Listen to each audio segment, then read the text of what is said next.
শীতকাল এলেই বাজার ভরে যায় তাজা মূলায়। অনেকেই মূলা দেখলে নাক সিটকান, অপছন্দও করেন অনেকে। কিন্তু জানেন কি, এই সাধারণ সবজিটির মধ্যে লুকিয়ে আছে অসাধারণ কিছু ঔষধি গুণ।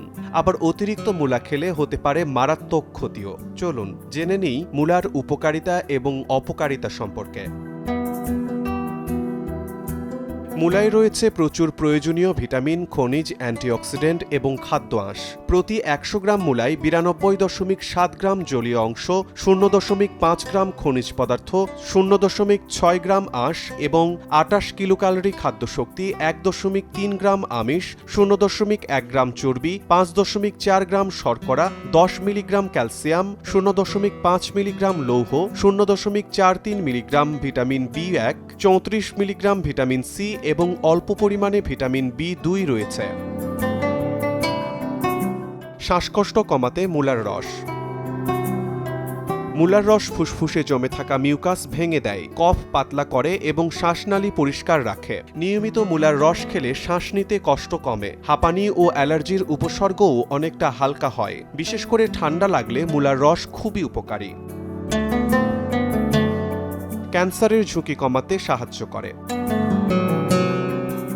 মূলার রসে রয়েছে অ্যান্থোসায়ানিন ও ভিটামিন সি। এই উপাদানগুলো শরীরের ভেতরে ক্যান্সার সেলের জন্ম রোধ করে এবং ক্যান্সার সেলের বৃদ্ধি ধীর করে। বিশেষ করে কোলন ক্যান্সার, ইন্টেস্টিনাল ক্যান্সার, পাকস্থলীর ক্যান্সার ও কিডনি ক্যান্সারের ঝুঁকি কমাতে মূলার রস কার্যকর ভূমিকা রাখে।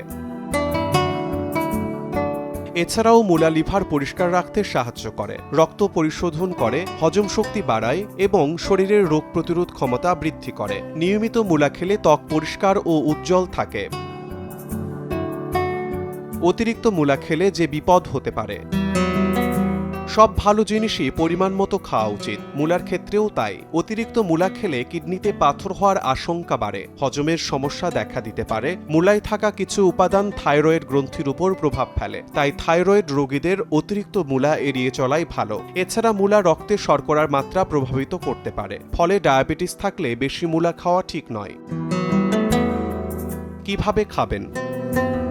সপ্তাহে ২ থেকে ৩ দিন সকালে খালি পেটে অল্প পরিমাণে মূলার রস খেলে উপকার পাওয়া যায়। চাইলে এর সঙ্গে সামান্য মধু বা আদা মিশিয়ে নিতে পারেন। এছাড়া কাঁচা সালাদ কিংবা হালকা রান্না করেও মূলা খাওয়া যেতে পারে। সবজির তালিকায় মূলা নিঃসন্দেহে একটি শক্তিশালী খাবার, তবে উপকার পেতে হলে সঠিক নিয়ম আর পরিমাণ মেনে খেতে হবে। তাই বুঝে খান, সুস্থ থাকুন। শিমুল হোসেন, সময় সংবাদ।